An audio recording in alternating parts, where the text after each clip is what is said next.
Hello, my name is Prince Stearns. My friends April, Shantae, and Gozy, Willie, and I will be your hosts. We started 6th grade in the first class at the Milwaukee Village School.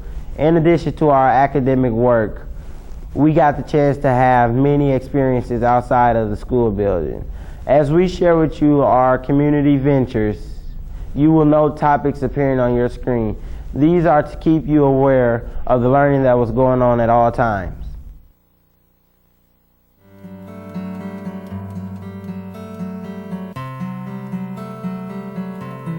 You're about to see a story about children taking charge of their educational lives to learn leadership skills, gain a wide variety of experiences, and improve academic skills in a way that is meaningful.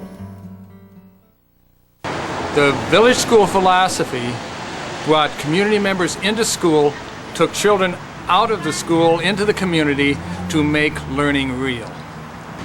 And what you'll see in the rest of this video is students in the community sharing with you various sites where community people opened their doors. It was a two-way, win-win situation for all. When we devised the curriculum, we embedded and infused all kinds of academics within the school and in the community. So what you're going to see is an exciting bit of information as to how this can be done with very limited money, but the resources are great and the students were wonderful.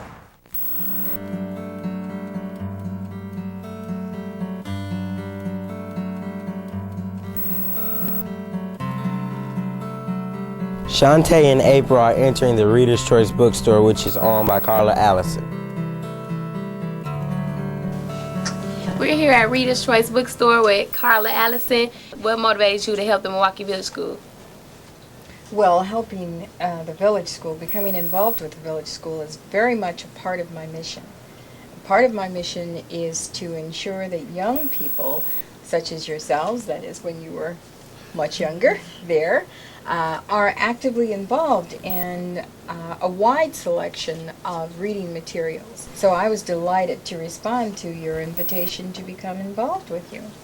You all might want to know that I have had several schools come in and ask about a book club, and your school is always the model that I use. It's always a model that I recommend because it works so smoothly. I think the modeling of the readers was fantastic. Yeah. In terms of having people from the community to come in and read, that was a great side benefit in that it did model reading for you, and so as you have said now, it's easier for you to, as seniors, to read in front of other people, to speak in front of other people. So I think there were a lot of benefits from that. But you guys were so clear in the direction that you wanted to go. And meeting just once a month, it's like, how can we get all of this in? And there's so many books to read. I remember that you just said, well, now in February we want to talk about this, and we want to do that, we want to do this. So one of the strategies that we used was to identify a topic, and then I just brought in maybe 5 different topics, 4 books of 5 different titles, and that was a good way to get a variety. And we want to just thank you so much. Well, I thank you. It was a delightful experience, and it's something that I continued to share with other schools. Do you remember Eugene Kane? Yeah. Came one time. Yeah. I'll never forget that. He was reading Lion King, and he enjoyed it so much. And when Joyce Evans came. Hello, I'm April Love again, and we're here in front of the Journal Sentinel building, which was one of the organizations that really helped the Milwaukee Village School. Joyce Evans, who was an employee here, came to our school. During one of the readings we had with our group club, she asked me to recite a poem that I had written, and I recited that poem, and she enjoyed it, and she came back here and published a whole article about it. They came to our school, and they just were a big part of our success, so we just would like to thank the Journal Sentinel for that.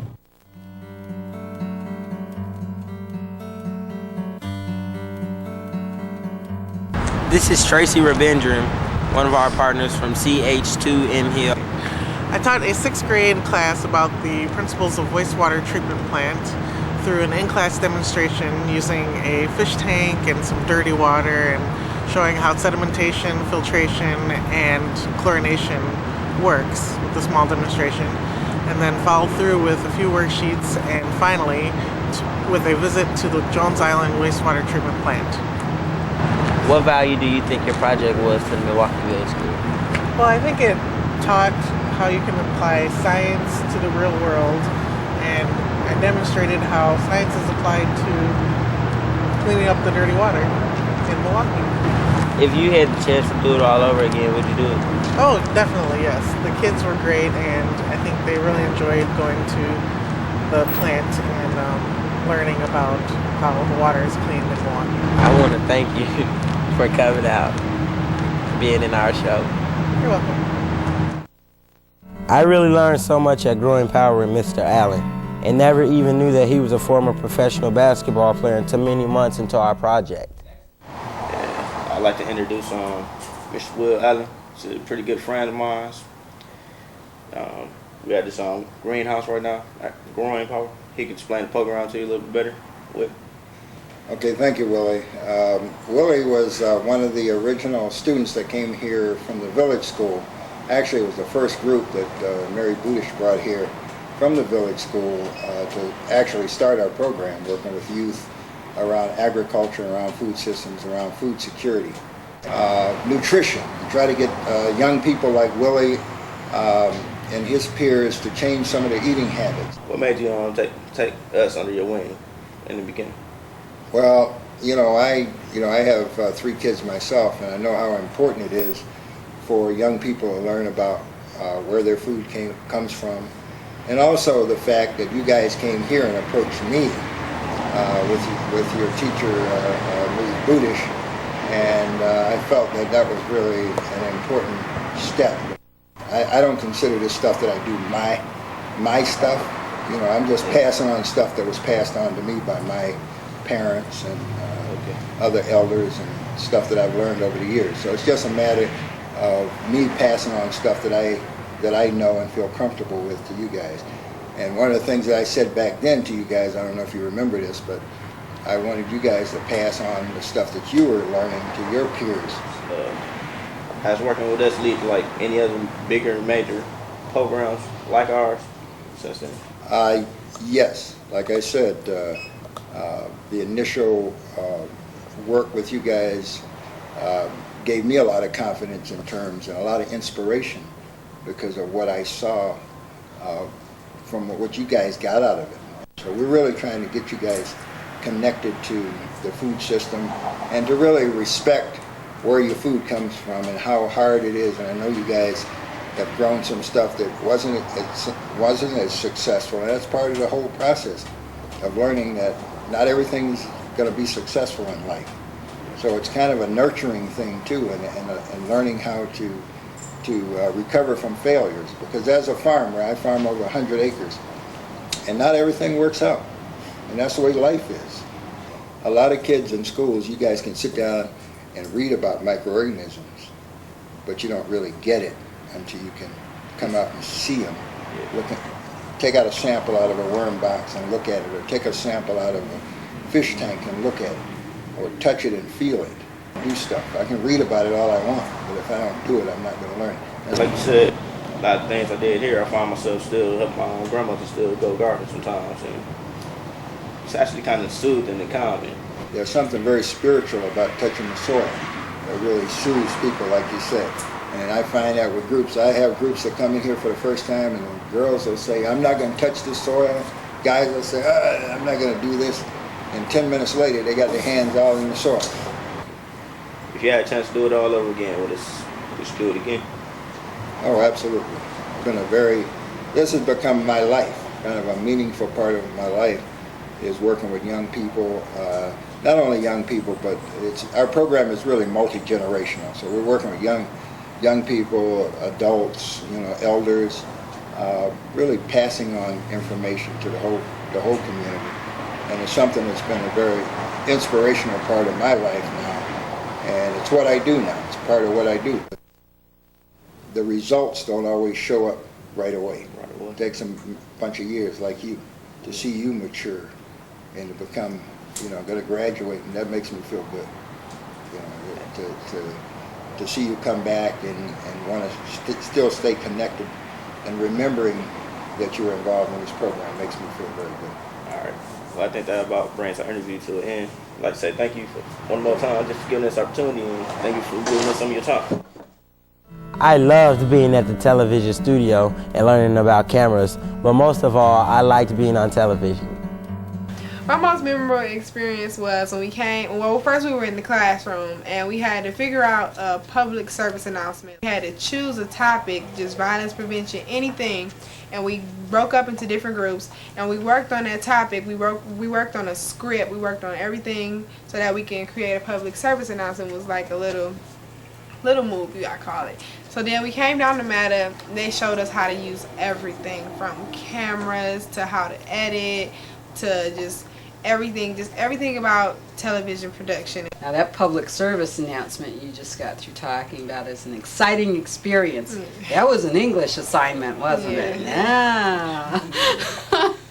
It was through the success of you young ladies and many of the other students that Mary Gail Budish brought through that really led to our ability to get a grant and create a formal educational access department that works solely with youth, because you demonstrated the importance and the value that comes out of it.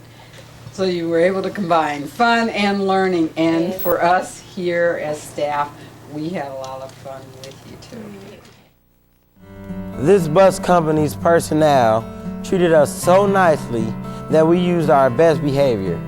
We rode these first-class buses all over the city and even on our long trips too. Hello, my name is Prince, and you are? I'm Herman Powers. And Mrs. Carruthers? I'm Mrs. Carruthers, Sarah. I was wondering, how long have y'all had y'all business? We started the business in 1983, which my husband David, he started the D&L Bus Company. Why did you consent to become involved with the Milwaukee Village School Tours? Well, of course I got paid as a bus driver, but also it was an opportunity to maybe have a positive influence upon some children. Even with David and the bus company, I mean, they went above and beyond. I mean, I had the after-school AODA boys once a week. I mean, I was on that bus riding. You would never see a bus company take people to their homes. Exactly. They delivered them to the door of their house. A coach. Well, this bus company cared so much because they were from the community. Exactly. And that was their children in the community. They knew people's parents. Everybody worked with one another. And this bus, I would ride on that bus and take these children to their homes. I helped write the grant for the after-school programs funded by drug-free schools. It was called Dreams and Opportunities. And our final trip was 8 days to Boston, Massachusetts. I got a chance to visit the Old North Church, follow Paul Revere's trail, and take a boat ride to the Atlantic Ocean to see whales. Hi, we're here with Kathy Wakowiak. She helped us a lot when we were in middle school at the Milwaukee Village School. What made you want to help the Milwaukee Village School? Well, the Milwaukee Village School was a new school at the time, and it was very exciting to have a new school starting up, and students going there, I think, were looking for a lot of different things, so it was really exciting. The Milwaukee Public Schools Drug-Free Schools program actually did a lot of supportive things with the monies, the grant monies, and you know, these kids were just starting out, and we wanted to show them some of the positive things that might influence their lives later. We learned so many things, and not only did we learn things, it taught us life skills, not just them putting the conference together. We called the places, we chose where to be, we put the curriculum, everything together for these conferences. Milwaukee Village School was very innovative. The administrators who took charge of this program, they knew what students would need. So really appreciative of Milwaukee Village School starting out this program and producing fine kids. We participated in a variety of tobacco-free activities all over the city. I even picked up cigarette butts one whole day. And Ngozi, April, and Shantae were involved in organizing and teaching other students at a conference at Marquette University. Here we are in the Marquette University Student Union, where in March 13th, 1997, we held the TKO Tobacco Conference. Here with me is Mr. Bill Brooks, a social worker at the Milwaukee Village School, and Ms. Dalvery Blackwell, who works on the Tobacco-Free Task Force. What kind of ideas and goals did you have going into this project? That's a very good question to start out with, because I really think the whole concept of the conference was peer-to-peer education and actually allowing the youth to lead us in developing this whole concept. And it was their idea, it was initiated by them, it was created by them. I think we worked with a total of about 6 to 8 youth. So we had a month-long training, or I think it was 2 months. Every Saturday, the kids came from, there was like 4 different schools and 4 different ethnic groups, and they participated in a Saturday, all-day Saturday training where they learned about the tobacco's industry's deceptive advertising tactics. They learn about the physiological and health risks of smoking. And they also learn leadership skills and how to actually conduct an effective workshop. So after going through that series and planning with the kids on where should we host this TKO conference, we decided that Marquette University was the best location. So it was really a youth-led movement, a youth-led project, and we were really so pleased that it came down to be, you know, the results were so positive. In fact, I'm still working with tobacco control initiatives for the Black Health Coalition, and I was just meeting with the Wisconsin Tobacco Board last week in Madison. And several people came up to me and they said, Dalvery, since that time, since 1997, we have not seen anything yet comparable to the TKO conference. So it is my hope in the next several months that we can implement something very similar. We do have a tobacco prevention center now as a result of all of the work that took place 4 years ago. I was one of the student leaders here when Marquette allowed us ample facilities and support to host this conference, and I learned a lot in the process, and I'm sure all the students that we taught learned a lot. This is Mr. Bill Brooks, who is also on the TKO committee behind the students. He supported us in getting this project off the ground. What kind of things did you learn from working on a project like this? Well, the first thing I learned was how competent the students were in organizing this entire event and this entire program, and you know, they did a very good job. Well, you know, I was very proud to be just a part of it. As a result of the TKO conference that took place 4 years ago, there was a group of about 25 different youth groups who actually went into developed action plans, and they went into the community to initiate tobacco control projects.